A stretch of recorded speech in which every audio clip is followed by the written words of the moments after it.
What's going on, everybody? It's your boy Derek D. Wildman, and what we finna do, we finna go over a game that I played against National Master Mauro Lopez. If you're not familiar with Mauro Lopez, he's a 2,300 player that relocated from Mexico to Detroit, and since he's been here, he's been very, very dominant, very, very dominant. He's one of like the top 5 players in the state. Just a couple days ago, we went to the Toledo tournament. He went 4-0. He beat FIDE Master Rohan, a couple experts, and he just broke 2,300. Very, very, very, very strong positional player. I think he's like going to be like I am strength very, very soon. Let's get to the game. Let me restart this board up for y'all, and let's get it started. Okay, tools. Let me get to analyze board. Set this back up, and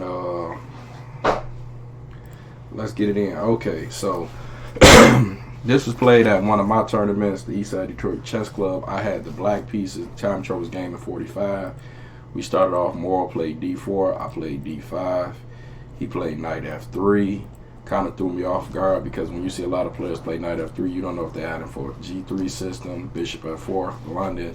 So what after knight f3, I just developed the piece to knight f6. He played pawn c4. Now we're getting the queen's pawn game or queen's gambit. I played pawn e6. He went knight c3. Developing his pieces, I played bishop e7. You know, just developing my pieces, keeping it simple, developing my pieces, getting ready to castle. So after bishop e7, he developed his piece, bishop g5, putting pressure on the knight, d5 square.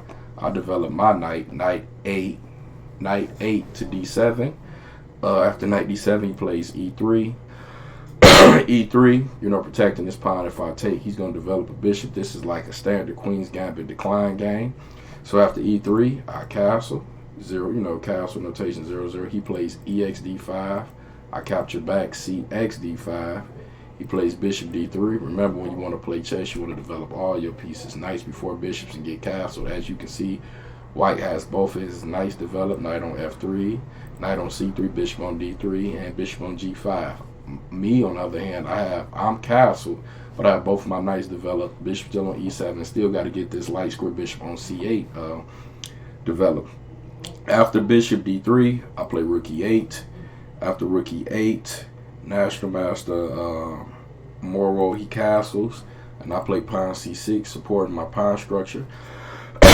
When you see a lot of queen's pawn games, you kind of see a lot of these structures in this game. So I play pawn c6. He plays queen c2, putting pressure on the h7 b1 diagonal. This is also called the battery. I play pawn h6, attacking the bishop, and just in future, you know, no tricks taking f6 and hitting h7. So after I play pawn h6, he goes bishop e4. Now, I'm playing this position. I'm black. I'm on the black end. I have to get me some space, and I thought about playing moves like b6, for example. Trying to b6, for example, trying to give me some, you know, space and all that stuff. So I come up with this move, knight e4, just trying to trade off the move because I'm kind of cramped, and when you got a cramped position, you want to trade off, you know what I'm saying, to get you some space. So after knight e4, he plays bishop g3, but during the game, he told me he had actually messed up and got the lines confused. He was looking for something else. But after I played knight e4, he played bishop g3. I capture the bishop, he takes. I put a knight on f6. Now we look at the position. Now he has double pawns. I could kind of freely move my bishop from the c8, h3 diagonal, and I kind of like my position. I really do. I played this game, butchered it. So he plays a3. I played bishop d6. After a3, bishop d6. Apologize. Let me get me some water. Once again, like I said, I like my position. I feel like I'm comfortable. I don't see no pressure. I'm just waiting to see what white's gonna throw after he plays b4. And if you're familiar with these positions, this is like a minority attack, trying to break the get b5 in and cx b5 and weaken the pawn structure. So after pawn b4, I play pawn a6, just trying to, you know, stop the minority attack. You see a lot of that. So after a6, he plays rook a b1. I look at the position, I say he's really trying to get the a4 b5 push in. I play queen e7. Just in case if he play a4, I can hit, the pawn on b4. He goes rook f e1, and I'll put another knight on e4. Just to me, just trying to play good solid chess. So after knight e4, he plays bishop x e4. I play dx e4, and he plays knight d2. Now, this is me. I think during the time of the game, I was like, I apologize. I think my rate was like 1875. Now I was 1907. I do have an advantage. I do agree I have an advantage. I have the bishop pair. He has the knight pair, and I think I have more space. And I'm not going to lie to you. I'm not 2000 yet. I'm just going over my game with the public, and if you can help, and if I can help you.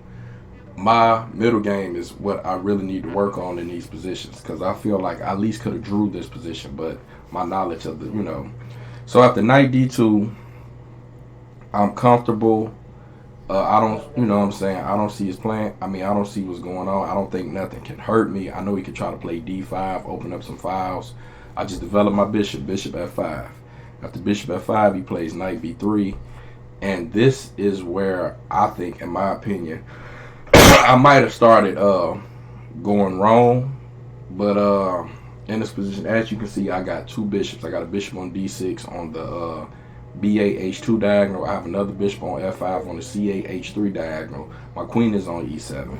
All my bishops is facing towards the king side. So immediately, I might have played this move too fast, but I just played it. I probably should took some more time. So I play h5. I'm looking at the position. I'm thinking, okay, I'm going to try to open up these lines on the king side because my bishops is going towards his king side. Like I said, bishop on d6, bishop on f5, queen on e7. I could swing over.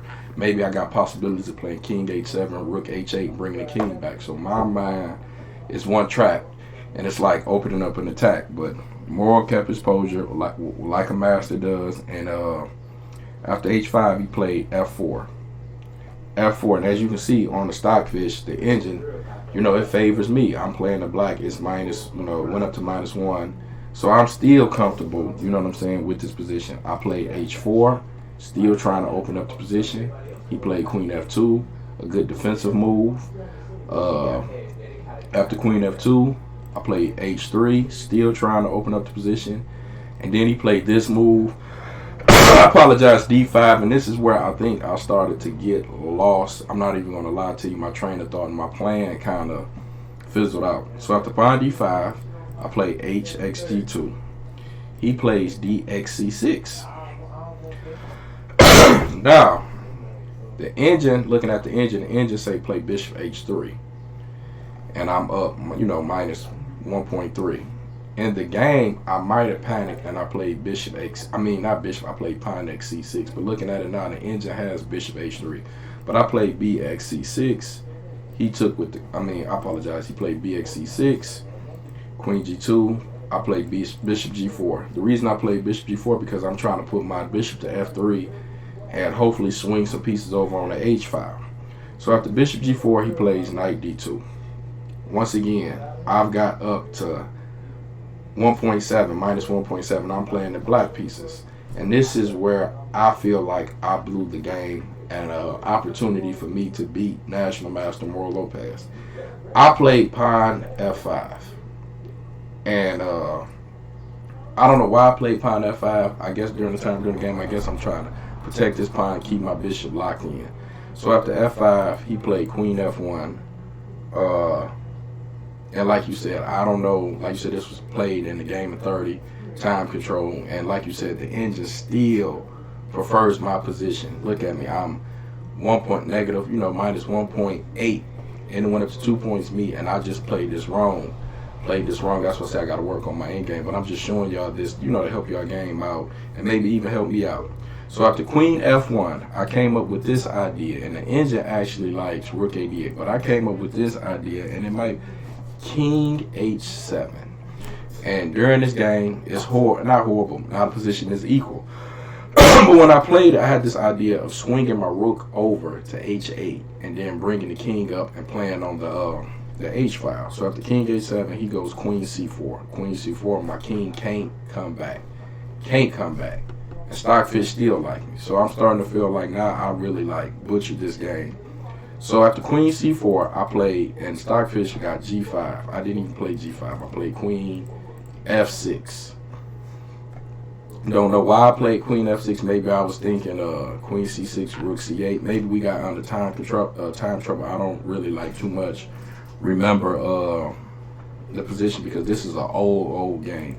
He played king f2, and then I played queen e6. And I don't know why I wanted to trade off queens. Maybe I thought I was better with the bishops. I don't know, but after queen e6, he played knight e2. Like you said, he defended very, very well. After queen e6, I played knight c4. Knight c4, and I played bishop f8. Still, like you said, good game. I'm not losing, but I'm not winning. Same thing can say for him, and the engine favors him now. So after bishop f8, he plays rook h1 check. And after rook h1 check, I play king g8. After king g8, he goes knight e5, hitting my pawn on c6.